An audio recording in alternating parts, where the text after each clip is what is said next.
Of course, I had to start this episode with just some gratitude, some of my love before we start talking about love. And man, do I want to start like that? Welcome everybody back to the Rally Cry podcast. I am your host, Angel, and I am so happy that you are here.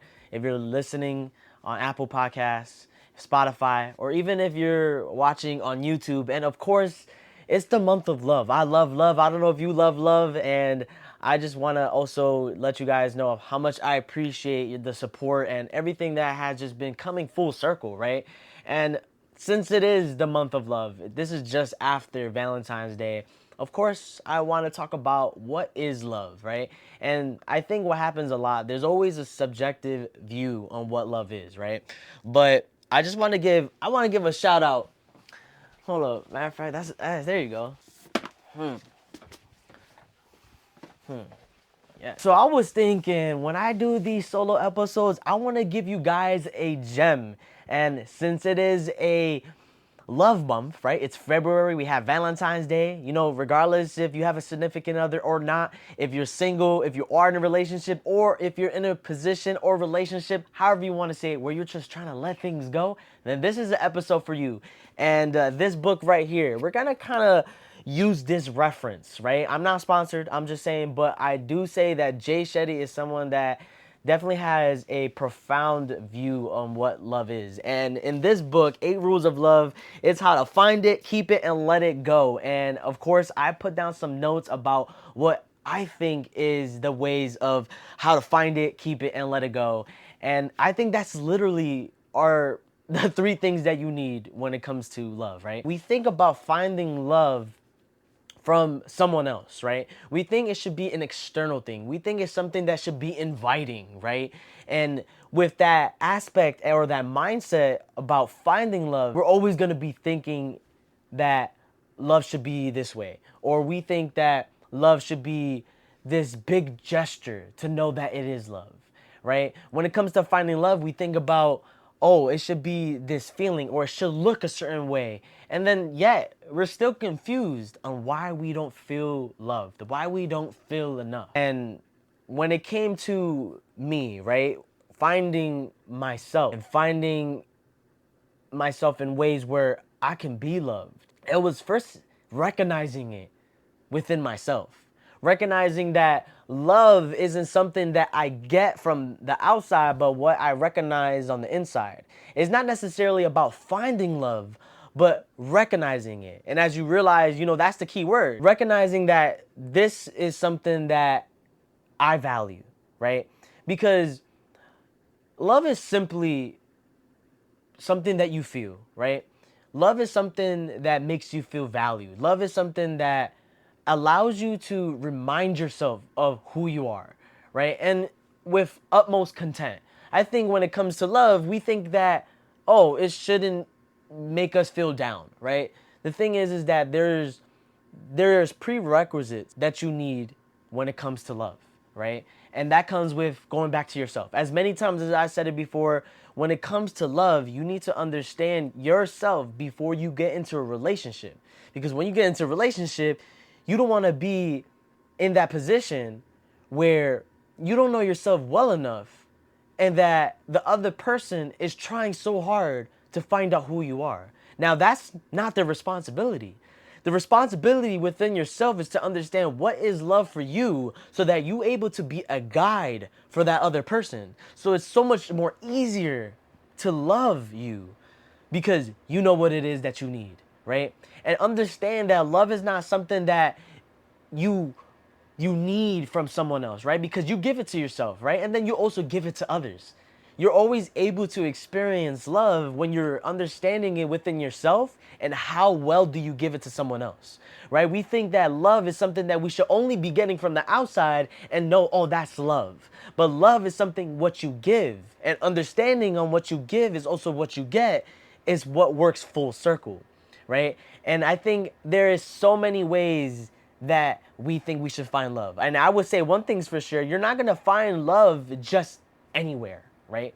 You're more than likely going to find that love or recognize, right? Because I like to say recognize more than find, because Someone could present to you, for example, $1,000, just someone you don't know, and you're gonna look at them like, are you serious? You're probably gonna think that that $1,000 is fake. Now, I don't want to use money as an example when it comes to love, but just understand the principle, understand the example, right? If someone was to present to you something that you value and you don't know them, you're gonna question them and or question the thing that they're presenting to you as if like, oh, this must be too good to be true, right? And it's the same thing with love. If we don't recognize love, we're gonna keep thinking that when someone presents us love, we're gonna think it's not real. Oh, it's too good to be true, or it's fake, right? So it's the fact that when you could recognize love within yourself, that's when you could be like, oh, this person that's presenting me this is love. This is their appreciation, right? And there's different ways to express love, right? When it comes to being in a relationship, is with the understanding that that other person needs to see how you love being loved, right? I think when it comes to it, we think that it should be a specific thing. It should be a certain gesture. It should be this big and broad thing that it's so profound that it's almost hard to miss. But sometimes love is a little bit easy to misinform because we don't understand it. Because we might not understand their gesture, right? And then it comes with background, that comes with experience, that comes with how does someone come with the approach, right? But the approach is not as important. It's just half of the importance of when it comes to love. But the understanding within yourself is the biggest part, right? That's your key foundation on how you find love. And honestly, when I was writing these things down, like I was kind of just going on a whole tangent, right? Because when it comes to love, love is one of those subjects that we are all trying to still figure out what is, right? We long for connection and we get into connection and then we end up being in a situationship, right? You don't want to be in a situationship, right? So you always want to come back to yourself and understand, okay, what is it that I want? What makes me happy? What do I value? And based on those things is what is going to be able for me to find that person, recognize that person, right? If I value reading books, right? You know, I'll probably go to a library and more than likely I will find people that have the same values in a library, perchancely, not ultimately, but by chance, right? You don't want to just be too fixated that, oh, if I do this, that's automatically guaranteed. No, the thing is that when you take a chance at something, there's a chance, there's a 50-50, right? And that comes with understanding who that person is. And I'm not going to go too much into it because love can be circumstantial because people are circumstantial. We have different experiences and we have different situations and we have different ways that we respond to things. So the number two is how do we keep love, right? If we find someone, right, and it doesn't have to necessarily be a significant other. It can be relationships. It could be family, right? I think we think love is just this one thing of being with a significant other, our partner, right? But the way that you treat people all around you is also determining on how you would treat that person that you're with in a relationship. So when you understand the foundation of yourself and recognize love, how do we keep it is when we have that constant communication with this person, right? Whoever that person may be, right? I realized for myself that is the understanding of who they are. And who they are is that person that will compliment me, not someone that will complete me. I dislike the fact that many of us say that, oh, I want to find someone that completes me. No, I don't want to find someone that completes me, but someone that compliments me well. Someone that reminds me of who I am. Someone that is pushing me and elevating me so that I can be better of a person than I would have ever imagined if it wasn't for this person, right? Sometimes, and that's the beauty about love, right? The beauty about love is understanding the fact that that you just don't know, right? But what you do know is love is this feeling. Love is this journey of learning, right? This journey of learning how to adapt, right? Because someone that is in your life, you start adapting to their mannerisms, you start adapting to how they respond to things, and this all goes back again to the fact of who that person is. And how you find this person is more than likely through your proximity, where you go, right? The things you value. And you got to understand that when you find that person, you're going off of the foundation of how well you know yourself. Because it can last for a couple months, and then after a while, you might think about what is it that is next, right? What's the next step? And really what it is that when you're in a relationship, you want to understand that you don't want to think about always doing something with them, right? You kind of want to almost think that you're doing your own life, they're doing their own life, and you're just sharing that together, right? With respect, right? Because I think some people can get a misconception with things.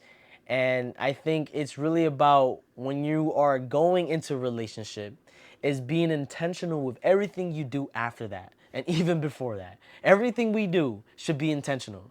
And when we can do things based off intention, then it's almost hard to get into a position where we don't know, right? When you allow yourself to ask questions, when you allow yourself to talk to the other person, ask questions, that's when you get to know them. And as much as they get to know you. And what happens is that when we're in relationship, we compare about how our last relationship was or things that we see on TV. And what happens is that so much comparing leads to feeling like our relationship is not a love, right? And I'm speaking in first person because I want you guys to understand that there's a point where I've been in a position where I didn't really know much, that I need to reevaluate, that I had to understand myself to a point where I know that if I know myself enough, I don't have to worry about whoever's in front of me to dictate of who I am. Because that's the biggest thing. We go into relationships longing for the fact that we want to be with this person, but out of what cost, right? Why do we want to get in a relationship? Do you want to get in a relationship because you want to share the experiences that you're already having with this person? Or are you getting into a relationship because you're lonely? Because you need attention, because you need validation.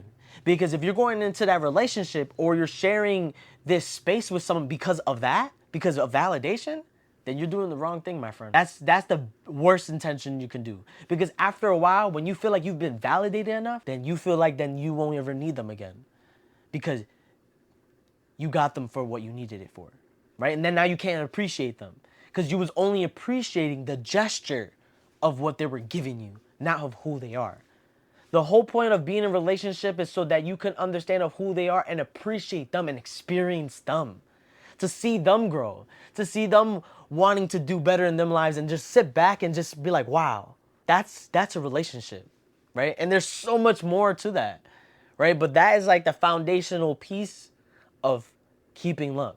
Understanding, right? I've been saying that a lot. If you guys haven't noticed, I've been saying understanding a lot. That's the key word of this episode. Understanding, right? Because that's what relationships about. Relationships is not a candy shop, it's a classroom. And that's something that Jay Shetty have said. And it's true, right? We want to always be learning from this person and understanding this person and so on, right? Now, for whoever may need to hear this, the third part is how do we let go of love, right? Even if you're in a relationship now, and that one might be healthy, and you're still trying to let certain things go, right? Because love kind of comes out of nowhere, right? You might say, "Oh, I'm gonna do it when I'm ready," and then you come across someone, and then you be like, "Oh, shoot, well, this person is great, and I'm pretty sure you're not gonna want to hold off too long, knowing that this person in front of you might just be all the things that you've wished for, right?" So it's about the way that you respond to things and understanding that if you're going to let go of love, you need to think about why you're letting it go, right? If it's hurting you, you got to think for yourself about how much more validation do I need to know that I need to let this go, right? We always could think about, oh, well, I wish I would have done this better. I wish I would have learned more or known more. But the beauty about love is that when we take a chance at love, we also take a chance at pain. And knowing that through that pain, that's where you learn. We get so conflicted that we've been in all these relationships that hurt us. And we want to point out and say that everybody's the same. But no, not everybody's the same. The actions that you did were the same. The things that you did for yourself were the same. And it led you to the same outcome. If you do the same actions, you do the same outcome. You get the same outcome. So now you have to come back to the first piece, right? How do we find love? And like I said, you find it within yourself. And knowing that it's okay that you're going through pain. That's perfectly okay, right? I've been through a lot of pain. You know, when I came out of a long-term relationship of 6 years, I had to sit back and think about all the things that I did wrong. What did I do that took part into this pain that I'm feeling, right? Because a little bit of that pain is probably missing that person. That other pain is all what you wish you would have done. And then that other pain is what they've done. And what happens if we get so conflicted by pointing fingers and be like, oh, they did this, they did that, rather than revisiting yourself and be like, what could I have done better? Maybe I could have responded better. Maybe I could have took this action to lead me in this position so I could have been overall mentally better, right? But now we're in this position where we're in pain, we don't know what to do, and we don't even want to go into a relationship at most cases. And that's okay. The fact that you do know that you're not ready to go into another relationship because you're trying to let things go is a beautiful thing, because you know, because you understand. And man, I feel like I can really go more in depth about everything. And I think that these 3 topics of how to find it, how to keep it, and let it go, each topic is a whole conversation within itself. I wanted to be able to give you guys just some insight about the things that I believe in, the things that I have faith in, because I love love. And I realized that as much as I love myself, I'm able to love someone else. And that's like the biggest thing. And it's as simple as it is. Love isn't complicated. It's just that we are so complicated with how we think it should be. That's what makes it complicated. It's about the way that we think about it. The mindset that we have for ourselves is what will then allow us to love someone and allow us to love ourselves. So I hope you guys got something from this episode. I would definitely say get this book, 8 Rules of Love by Jay Shetty. There's a whole bunch of other books that you can get. Another book that I have in mind is Clarity and Connection. It's a short read. It's a good book, and it talks a little bit about letting go and just your self-awareness and just appreciating, right? Love is an experience, and we shouldn't put it on a pedestal to a point where we can't let it go because of how far we've came. If someone hurts you, let it go. If someone appreciates you, appreciate them back, and just bask in that experience, because things come and go. And although that might sound bittersweet, that's just what it is. And what it is. I hope you guys had a great love month. Just know that you're loved. Just know that you're enough and that you're capable of everything and anything that you are. Man, I just love all the support that I've been getting from you guys, through you guys saying hi, through you guys playing the card game. And if you guys haven't got the communication card game, enough said, you can do so with the link in the bio. And follow me on Instagram at The Rally Cries, and any podcast platform that you listen on, make sure that you follow so that you can also be on to the next episode that I'll post for you guys. So until next time, you guys be easy. Peace.